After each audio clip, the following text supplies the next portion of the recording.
Hello দাদা দিদি বন্ধুরা, সবাই কেরম আছেন? আশা করি সবাই খুব ভালো আছেন। আর এখন আমরা চলে আসি জগৎ সেঠ মিউজিয়ামে, মানে ওনার বাড়িতে, যেটা কি মুর্শিদাবাদে আছে। আর এখানে দেখতেই পাচ্ছেন টিকিট কাউন্টার অ্যাজ ইউজুয়াল। এখানে ঢোকার আগে কিন্তু আমাদেরকে টিকিট কেটে নিতে হবে, কেন কি ওখানে ঢোকার সময় টিকিট কিন্তু চেক করবে। তো এই যে টিকিট আমাদের চেক করা হয়ে গেছে আর ঢুকতে শুরু করলাম। তো দেখছেন কি সুন্দর বাড়িটা। অ্যাকচুয়ালি এখন এটা মিউজিয়াম হয়ে গেছে গভর্নমেন্টের আন্ডারে, কিন্তু একসময় কিন্তু এটা একটা জগৎ সেটের বাড়ি ছিল। আর এটা 18th সেঞ্চুরিতে বানানো হয়েছে। এটা কিন্তু মুর্শিদাবাদেই আছে। আর বলা হতো কি জগৎ সেঠ যে আছে ওনার নবাব সিরাজউদ্দৌলার ফাইন্যান্সিয়াল অ্যাডভাইজার ছিলেন। আর খালি এটুকু কি না, উনি হলো আমাদের বেঙ্গলের সব থেকে পাওয়ারফুল আর সব থেকে রিচেস্ট ব্যাংকার ফ্যামিলি, যিনি কি উনি হচ্ছে ব্রিটিশ ওই সময়কার ব্রিটিশ আর নবাব আর মুঘল এম্পায়ারদেরকে লোন দিতেন।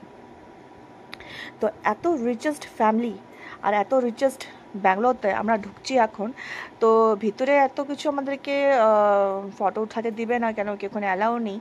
তো বাইরে দেখতেই পাচ্ছেন এখানে ফার্নিচার আছে, যেটা দেখে বোঝাই যাচ্ছে কি না মানে কিছু আলাদাই ব্যাপার স্যাপার। তো এখানে আমরা এখন ভিতর দিকে ঢুকে যাব। তো ভিতর দিকে ঢুকার সময় কিন্তু আমাকে বলে দিয়েছে কি আমি এখানে রেকর্ড করতে পারবো না, তাই এখানে রেকর্ড করতে পারলাম না।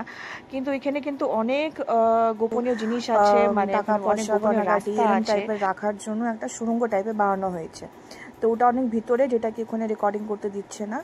তো এটুক তো জানা গেছে ভিতর দিক দিয়ে। আর ভিতরে কিন্তু অনেক কিছু আছে, মানে পালঙ্ক আছে আর অনেক কিছু আছে। আর হচ্ছে মানে অনেক বইপত্র, অনেক কিছু এরকম টাইপের কয়েন্স, যেটা ওই সময় চলতো। আর এটা কিছু আমি ভিডিও করতে পারছি, দেখতে পাচ্ছেন ফার্নিচারগুলি, অ্যান্টিক ফার্নিচার, মানে ওই সময় চলতো ফার্নিচার্সগুলি। তো এই ফার্নিচারগুলো দেখতে পাচ্ছেন। আর ওই পালঙ্কটাও দেখতে পাচ্ছেন। এই পালঙ্কটা আমাকে কিন্তু না করে দিল, এখানে ভিডিও করা যাবে না, তো ওই জন্য আর করতে পারলাম না। আর এই যে এখন আমরা নেমে যাচ্ছি আর আরেকটা জায়গায় যাচ্ছি। আর অনেকটা বড়, কোথা থেকে শুরু কোথা থেকে শেষ কিছু বোঝা যাচ্ছে না। আর এটা হচ্ছে ভিতরে টানেল হিসাবে একটা ইউজ হচ্ছে, যেখানে কি ওয়েপন্স রাখা আছে। তো দেখতেই পাচ্ছেন লাইট টুট লাগানো, কিন্তু আগেকার দিনে নিশ্চয়ই সব লাইটগুলি ছিল না, ইলেকট্রিসিটি ওই সময় ছিল না। তো এই দেখেন এখানে দেখতে পাচ্ছেন, আমি এখানে কিন্তু ভিডিও আর করতে পারবো না, আমাকে না করে দিচ্ছে। সামনে দেখতেই পাচ্ছেন এখানে কিন্তু বন্দুক টন্দুক রাখা আছে, আরও ওয়েপন্স আরও অনেক সামনে আছে। ওই টাইমের কার ওয়েপন্স এইসব, মানে অ্যান্টিক পিস বলতে। এখানে কিন্তু অনেক কিছু দেখার মতো। এখন টোটালটা মিউজিয়াম হয়ে গেছে, টোটালটা গভর্নমেন্টের আন্ডারে চলে গেছে।